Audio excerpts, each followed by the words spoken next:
Domingo, meio-dia, almoço e ferrovia. É hora de abrir o baú da memória e preservar a história. Neste ano de 2024, você e eu, que gostamos de ferrovias, temos uma oportunidade de ouro para buscar um compromisso com a preservação do patrimônio ferroviário. Sim, é ano de eleições e não, eu não vou fazer aqui propaganda de nenhum candidato ou partido. Mentiras sinceras, contrariando o poeta, não me interessam. Aliás, não me interessam nem um pouquinho.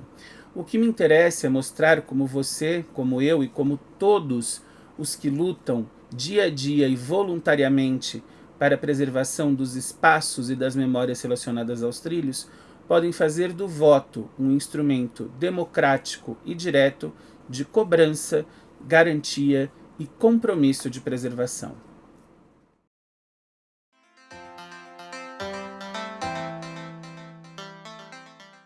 Olá, eu sou Átila Almada, pesquisador da Memória Ferroviária Paulista há 20 anos e autor de 2 livros. Se o assunto da ferrovia interessa a você, não se esqueça de se inscrever aqui no canal, de verificar se está com o sininho ativado para receber todas as atualizações e, claro, ao final deste vídeo, deixe sua curtida e o seu comentário.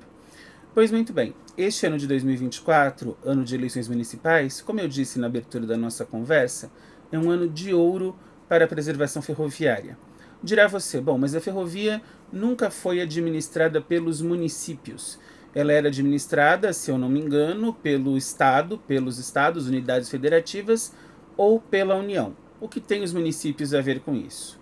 Pois é, a ferrovia era ou foi administrada pelos estados e pela União, a depender do setor, até o final dos anos 1990.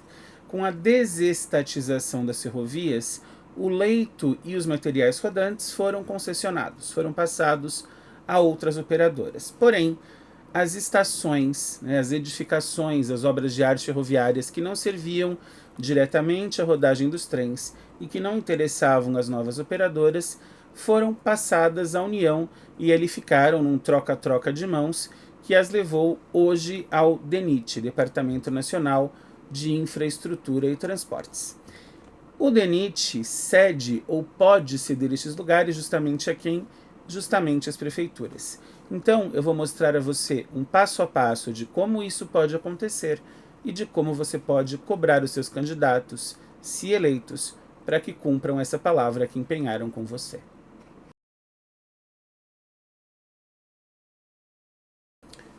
Antes de falar em candidatos ou em empenho de palavra, é preciso que você e as pessoas da sua cidade que se interessam pelo tema façam um levantamento. Qual é a situação dos bens ferroviários do seu município? Onde eles estão localizados, se eles ainda existem, sim, porque muitas estações ou muitas edificações ligadas à ferrovia foram demolidas com o tempo, e em posse de quem eles estão. Algumas dessas edificações, alguns desses lugares, já foram cedidos ou concedidos, seja a terceiros, seja a prefeituras, e aí você não pode fazer muita coisa. Mas você pode verificar quais ainda não foram concedidos, ou seja, quais estão em posse do DENIT e quais são passíveis de restauro. Isso significa que você já vai pleitear o restauro? Não. Pleitear a cessão e o restauro seriam aí um segundo e um terceiro passo. O primeiro passo, e o passo mais importante para garantir que o bem, até que seja efetivamente cedido à sua prefeitura e preservado, é o tombamento.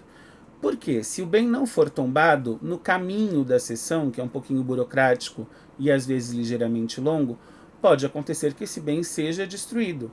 Se você viu o vídeo anterior aqui do canal sobre ferrovias, eu falei sobre justamente o vandalismo ferroviário, que é o maior inimigo das ferrovias. O tempo e o vandalismo acabam corroendo grande parte do material.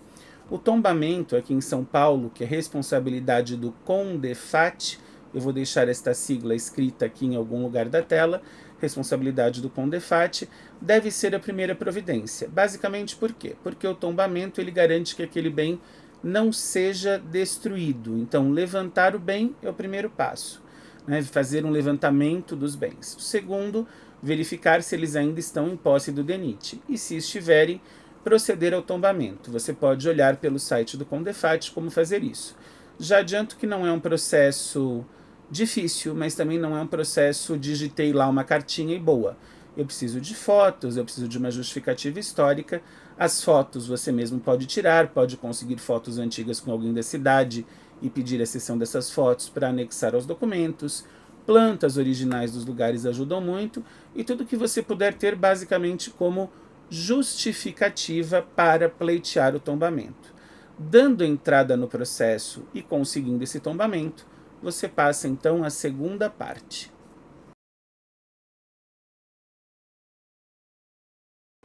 E é na segunda parte em que o seu candidato, o seu vereador ou seu prefeito participa ou passa a participar efetivamente da proposta. Uma vez feito o tombamento, é dever da prefeitura solicitar esse bem. Só que ela não vai solicitar ao DENIT, ela vai solicitar a um órgão que tem vinculação com ele para a questão ferroviária, que é a SPU, ou Secretaria de Patrimônio da União, vinculada ao governo federal. Depois desse passa de lá para cá e vai de mão em mão, centralizou-se na SPU a posse das estações e edificações ferroviárias. Muito bem. A prefeitura então precisa pedir à SPU que este bem seja cedido ou doado.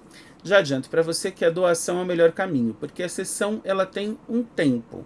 Vencido esse tempo, a cidade pode simplesmente perder esse bem, perder a concessão. A doação não. A doação ela tem um caráter definitivo. Então, você deve conversar com seu candidato e, quando puder, colocar para ele essa pauta ferroviária e já com o levantamento em mãos e, de preferência, se possível, com os processos de tombamento em vias de acontecer ou prestes, pelo menos, a dar entrada, você apresentar para ele o seu pedido, apresentar e justificar a importância da memória e garantir que este candidato se comprometa a pedir esses bens. Claro, não é para garantir que a prefeitura tenha dinheiro para restaurá-lo, mas garantir o compromisso da cessão ou da doação do bem já é interessante, porque uma vez doado à prefeitura, a prefeitura é dona do bem, pode fazer o que ela quiser, ou seja, não precisa gastar dinheiro público. Esse é um outro argumento bom para você ter com seu candidato. Olha só, eu não estou pedindo que você pegue o dinheiro da prefeitura e invista na recuperação da estação ferroviária com tantas outras coisas para fazer na cidade. Mas existe quem queira. Existem associações turísticas, existem de repente hotéis, donos de cafés, entusiastas que podem pegar este bem e a prefeitura pode fazer uma concessão. Aí sim, ela recebe a doação e concede a alguém o direito de explorar este bem, mantendo as suas características originais. Agora, como você vai firmar este compromisso com seu candidato? Como você vai firmar esse compromisso com seu candidato? Ora, a minha mãe, desde que eu comecei a entender sobre isso, me ensinou que as palavras faladas voam ao vento e as palavras escritas são provas. Entendeu? Você vai confirmar ou vai firmar um compromisso escrito com o seu candidato. Apresente em seu nome ou em nome dos seus amigos ou dos preservacionistas da sua cidade uma carta de intenções, um manifesto, enfim, um documento que deixe bem clara qual é a sua intenção com a preservação do bem. Sugira, se você tiver como fazer isso, já o que fazer, indique as pessoas interessadas, passe isso ao seu candidato, peça para ele que assine e registre. Registre com a assinatura do seu candidato e com a sua ou da sua associação. Você pode dizer, Átila, mas o candidato vai assinar qualquer coisa para se eleger. Ele assina até papel higiênico sujo. Mais ou menos, porque ele está assinando um compromisso com uma associação e você daí vai ter o seu trabalho. Se o candidato for eleito, cobrar dele e falar, olha, lembra do compromisso, lembra que você assinou e, claro, se possível, mostrar que esse compromisso foi cumprido ou não foi cumprido. Você tem ali uma garantia de exigência, porque se ficar só na palavra, sempre vai ter um, veja bem, quem sabe, não era bem assim. Se ficar na escrita, você mostra, você divulga, você já agradece o candidato por esse compromisso, estampa isso nas redes sociais e se este compromisso não for cumprido, você cobra. E, obviamente, se não for cumprido até o final do mandato, o candidato já vai saber que, dependendo de você, da sua família e das pessoas próximas a você, ele vai pegar o seu banquinho e sair de mansinho. Eu espero ter ajudado um pouco, ter dado uma ideia de escolha de candidatos, candidatos comprometidos com a pauta da preservação ferroviária, material e imaterial. Claro, você pode pedir também a questão de um centro de memória. Mas o centro de memória ferroviária é assunto para um outro vídeo. Um grande abraço e até a próxima!